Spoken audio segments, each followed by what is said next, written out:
So I just want to share 6 opportunities that you can find online to expand your business this year. The first one is video marketing. Now, video marketing is something I'm really passionate about these days, is because more and more businesses are using it to market their services, their products, to give people engaging and very high quality information. One of those tools is YouTube. In this slide over here, we have popular social media author Mary Smith. She does something very simple. She just gives an interview about herself, talking about what she knows. And through these interviews, people understand more about her, but also more about social media. So doing simple interviews with people in your company who are influential. If you have consultants, get them to talk about different subjects. And when people listen to that, they really appreciate the knowledge that you're sharing. It's like you're giving it in person. It kind of ties into that whole social aspect. People want to connect to other people. So videos, especially with people's voices, really helps humanize your company or even your brand. Besides YouTube, which is very, very popular for hosting videos, there are other alternatives. One is Vimeo, which is like YouTube, but some of the differences are the interface is a lot cleaner. YouTube has a lot of advertising, it's very cluttered, and it doesn't look very professional. Unlike YouTube, Vimeo doesn't have those ads on the video screen.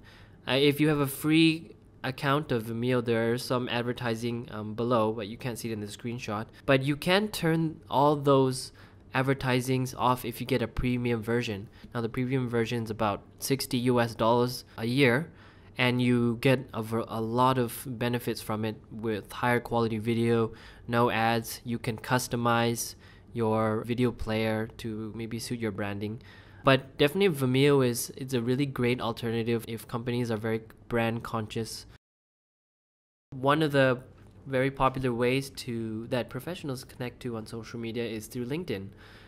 As you can see, 41% of people use LinkedIn for marketing, 70% use it for job hunting, and 80% of people use it for recruiting.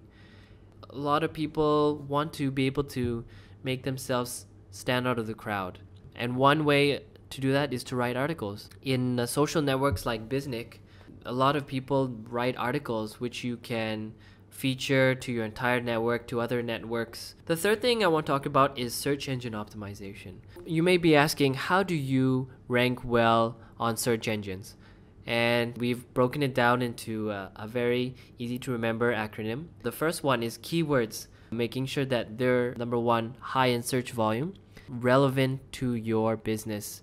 So it's crucial to get a balance of that, and we'll probably talk about that in a later video. Architecture refers to how your website is laid out.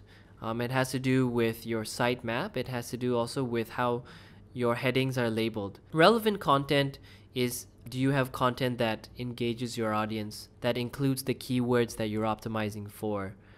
Authority and external links refers to how many websites link to your website.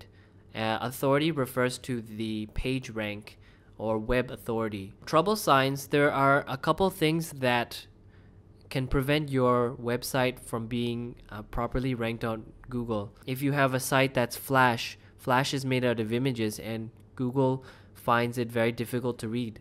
So if you have Flash websites or frames on your website which prevents the Google robot from understanding your website, then that hurts your rankings. And the last one is experience on site. If people are not enjoying what they see on your site and they're going away, they're leaving your website angry, that hurts your rankings. The fourth thing I want to talk about is location-based marketing. If you've ever done a search on Google Maps for your business may or may not be found on Google Maps. And if it's not found on Google Maps, you can do that by registering with Google Places. And it's a free thing. Basically, you tell Google Places what is your website, and you can specify what your hours are, where you're located. If you even have photos of your store, you can tell Google that. And if you have reviews, you can include them as well. And these days, Google is placing more and more emphasis on location. It tends to rank those pages that are closer to the searcher higher, because it realizes that the closer that a business is, the more relevant it is. Foursquare has been growing in popularity, especially last year, an application that you can use on your mobile phone. And when you visit a location or like a venue, you can tell Foursquares that I'm there, I'm at this coffee house, and I'm going to tell all my friends.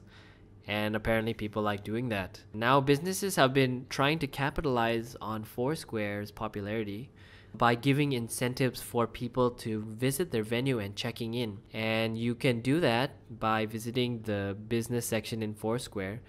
Facebook Pages is Facebook's answer to Foursquare. It's available in the US, Canada, and I think Europe, but here in Singapore it's not available yet. Yeah, it functions the same way as Foursquare, but it utilizes all your Facebook friends. Obviously that network of friends would be a lot bigger than the network you have at Foursquare. It'd be very interesting to see where that goes. More and more often we're going to review sites to see if a product is great or not. It makes what you're selling more believable. Gone are the days where all the information that we get from a product is what the manufacturer, what the company says, and that's usually very glossed over. It's always very perfect, and we never really got to understand what other people think. But reading testimonials, it makes things more believable, and you can understand how is it like. And you can adjust your expectation accordingly. TripAdvisor is a reviews website for hotels. If you ask a lot of people, it's a very common used tool or a website when you go traveling.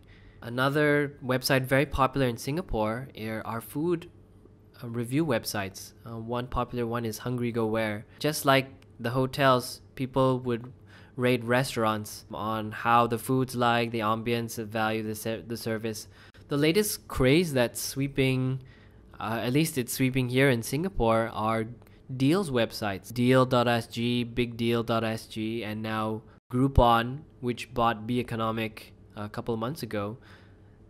Websites that offer deals that you can purchase and get huge discounts of over 50%.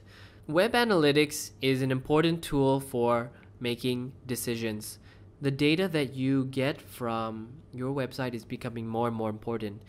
In the past, you used to have those counters, those web hit counters that, if you were very smart, you would start at 5,000 and it would look like your website was very popular. But now, these days, the web analytics has become more and more sophisticated. Analytics helps provide answers to very difficult questions. Back from the days where you can only look at how many people have gone to your site, you can also understand if your marketing campaigns are effective or not. Is your shopping cart effective at bringing people through the sales process? And you can also look at ways to improve the way that people interact with your site. One website that I've come across to manage comments and posts on my Facebook page is this website called Postling. And what it does is you can tell it to give you an alert every time someone has commented on your Facebook fan page. So you don't have to always be having your Facebook fan page open. It will alert you when someone has. One free online reputation management tool that you can use is called IceRocket. IceRocket.com is the website. You just type in the keyword or for example, your brand name, and what IceRocket does is it looks through blogs, it looks through the web, Twitter, Big Buzz, it looks through a bit of Facebook as well. Well, that's all. Thanks for listening. If you want to read any more great articles, you can visit our website. And if you have any questions, feel free to email me.